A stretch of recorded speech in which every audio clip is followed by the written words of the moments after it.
അത് തന്നെയാണത്. അത് ഇത് പ്രാരാബ്ധമാണ് നമ്മുടെ ഇടയിൽ.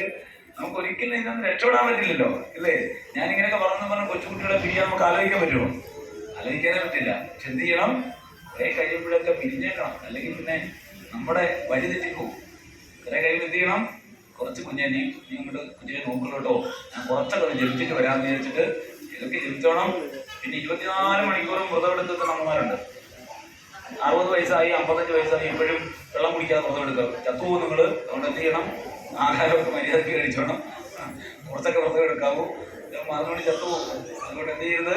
വ്രതം എടുത്ത് മരിച്ചു എന്നുള്ള ഗുണമല്ലാതെ നാട്ടുകാർക്ക് അങ്ങനെ പറയാൻ ശരിയുണ്ടോ? വ്രതം എടുത്ത് ചത്തു എന്ന് പറയും. എന്ത് ചെയ്യുക? 40, 50 വയസ്സൊക്കെ കഴിഞ്ഞാൽ പിന്നെ ആഹാരം കഴിച്ചോണം. നല്ലതായിട്ട് ഒരു മൃതമായിട്ടൊക്കെ ആഹാരം കഴിച്ചോണം. എന്നിട്ടൊക്കെ വ്രതം എടുക്കുക. ഇരിക്കട്ടെ. ഇങ്ങനെ തത്വസ്വരൂപത്തെ പറഞ്ഞു. അപ്പൊ നാളെ നവാക്ഷരി ഹോമമാണ്. ഇന്നിപ്പോ ഈ ഇരിക്കുന്ന സജ്ജനങ്ങളൊക്കെ ഇന്നലെ ഉണ്ടായിരുന്നു. ചിലപ്പോൾ ആൾക്കാർ കുറവുണ്ടാകും, ചില ആൾക്കാർ വന്നിട്ടുണ്ടാകും പുതിയതായിട്ട്. നിങ്ങളോട് ഞാൻ പറയാനുള്ളത്, ഇന്ന് ഗായത്രി ഹോമത്തിൽ 70 പേരാണ് പങ്കെടുത്തത്. ഇവിടെ 100